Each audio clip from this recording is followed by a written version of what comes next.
Hi, spiritual friends. I'm Molly Stone, and welcome to your channel, Peace, Love, and Infinite Possibilities. I want to talk to you today about a couple of really cool stories.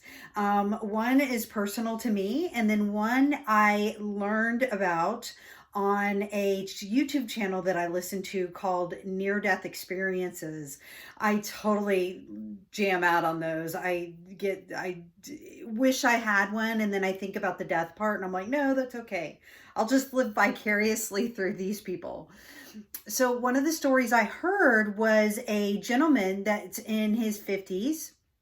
He's a geologist. He travels around quite a bit with his work, with his studies. And he is a father of one daughter, and his daughter is 22 years old. She doesn't have any kids. And he has a hobby of collecting classic cars and vintage motorcycles. So he told his daughter, he said, listen, I know I have this full collection of cars and motorcycles, but the only ones I really want to keep in the family are the Model A car that my dad and I rebuilt, and it's in mint condition.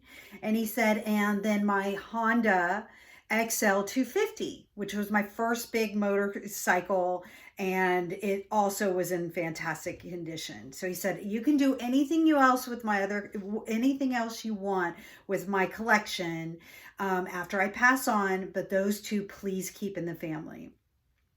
So this gentleman is, before he goes into the office, he goes to Starbucks in the morning. He grabs a good cup of coffee, he sits, he plans his day.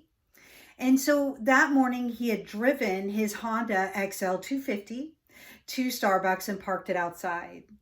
So he's sitting there and he's enjoying his coffee and he's writing up for his day. And a guy comes into Starbucks. He's probably in his 20s. And he goes, oh, that's a really cool Honda motorcycle out there. Whose is that? And Greg, the gentleman that's in his 50s, goes, it's mine. And so the young kid came over and they started talking, and they were talking motorcycles and cars. And the kid goes, yes, he goes, my grandfather left me a Model A car and a Honda just like this one. And Greg's like, oh my gosh, that's so cool. That those are two vehicles that I have. And so they get to talking, and he feels a real kinship towards this young kid. And so Greg goes, I'm going to get a refill on my coffee. I see you haven't gotten one yet. May I get you a cup of coffee? And the kid goes, you know what? Honestly, I've got to get going, but I do have one thing I want to say to you. He said, please do not go to Alaska in October. And Greg's going, okay, that's out of left field. And he's taking this in. And the kid has tears in his eyes. And so Greg is kind of taking that in. And the kid said it again, please do not go to Alaska, which Greg does many times a year with his work, in October. And he's taking that in, and the kid gives him a big hug and whispers in his ear. And he's a little discombobulated because he doesn't know what's really going on, and he doesn't compute right away with what the kid has said to him as he's whispered in his ear. And so the kid leaves, and Greg realizes that when the kid hugged him, he said, I love you, Grandpa. And so the kid had already walked out the door, and it took him about 10 seconds to take that in. And Greg runs for the door and looks out, and the kid is nowhere to be seen. I don't know about you, but that gave me goosebumps, and it made me think that it was possibly an angelic visit. And I don't want to try and get to explaining it, because all of us get to take from that what we want. And then I'll go into my story. So I had two very, very strong grandmothers. My grandmother that lived in Houston was my mom's mom. I spent a lot of time with her. We would go visit her, my sister and I, during the summertime, and we'd stay for a full week. And it was Astro World. It was all kinds of fun stuff. We had to bottle all that fun stuff with our grandmother into 1 week over the summer. And so she just spoiled us like crazy. And she was very dear to me. She helped me while I went through college, and was always just a very, very strong force in my life. And grandmother, I called her grandmother. Grandmother had a massive stroke, and I was living in my hometown at the time where I grew up. And I was the first one that got to go to the hospital and visit with her. She never really was coherent after this massive stroke, and she held on for a couple of days. Well, when that had happened, one morning, my grandmother was still in the hospital, and I woke up before the sun was coming up. And it was a kind of a foggy, beautiful morning. And I was I was living in the neighborhood near where I grew up. And I was walking on this street that always just had great memories for me. And the street was very expansive. You could do 6 cars could be side by side, and there would still be room. So I'm walking with my dog Mason at the time, and again, it's foggy and the sun is just starting to come up. So there's a little bit of light. When I look over, I'm walking Mason, and I look over, and this woman is across the very expansive street. And I see she is walking, and she is almost like she's floating on air. It just felt very surreal to me. And it looked like someone from another era. Am I saying that right?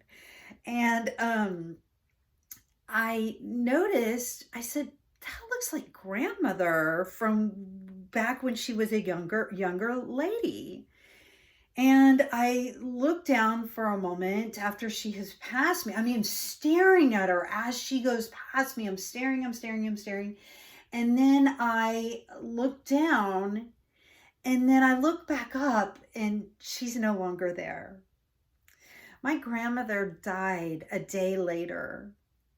I always felt like it was a visit from her while she was possibly in the process of transitioning. And it really, it's making me tear up. It really made me know that she was going to be okay, and that she loved me. So that's just such a fabulous memory for me. So, have you ever had an experience like that? Have you had an angelic uh, visit, or a dream that seemed pretty real? What I'd like to do, as always, we do a meditation at the end, and I'm going to play an instrument. I got this wonderful chime that I just love. And so I'm going to play that while y'all are meditating. I'm going to stay silent. So what I'd like for you to do is get comfortable, and I'd like for you to close your eyes.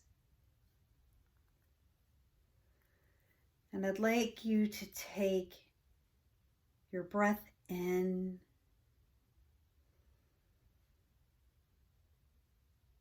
let your beautiful breath out.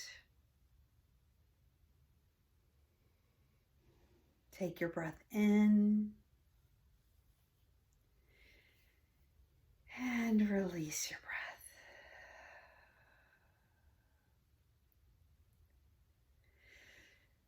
So with your eyes closed, I'd like for you to think of a memory that maybe you've dismissed, one that you kind of makes you uneasy to think about, or you might have beautiful memories of a visit such as these two that we just talked about, or a dream that meant something for you to you.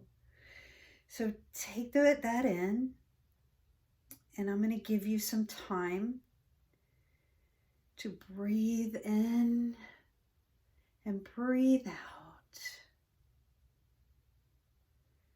Breathe in and breathe out. And think of this memory. Maybe you catch a glimpse of something you don't remember from that memory. And why don't you meditate on this memory? And if you don't have a memory, maybe think about someone that you would like to have come visit you, and think about them and think about a beautiful, beautiful moment that you've experienced with them in life. And I'm going to allow you some time to experience this. And again, I'm going to play the chime. And just remember your beautiful breath while you're doing this.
Take a deep breath in.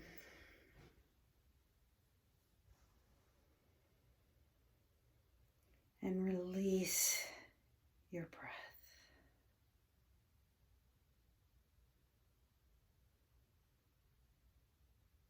Take a refreshing breath in.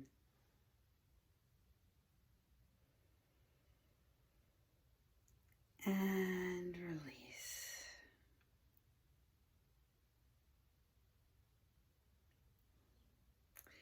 Go ahead and open your eyes.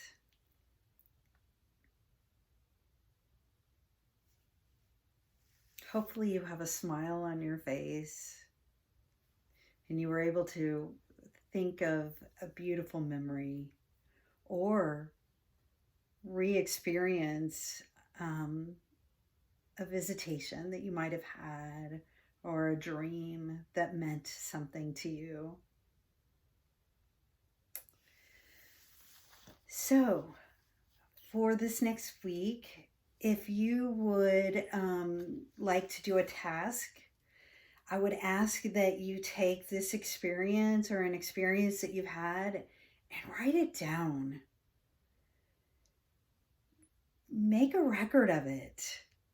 These are experiences that I think are gifts that we're given, and write it down so you can refer back to it and just re-experience it. I so appreciate you joining me today, and I look forward to seeing you next week. Bye-bye.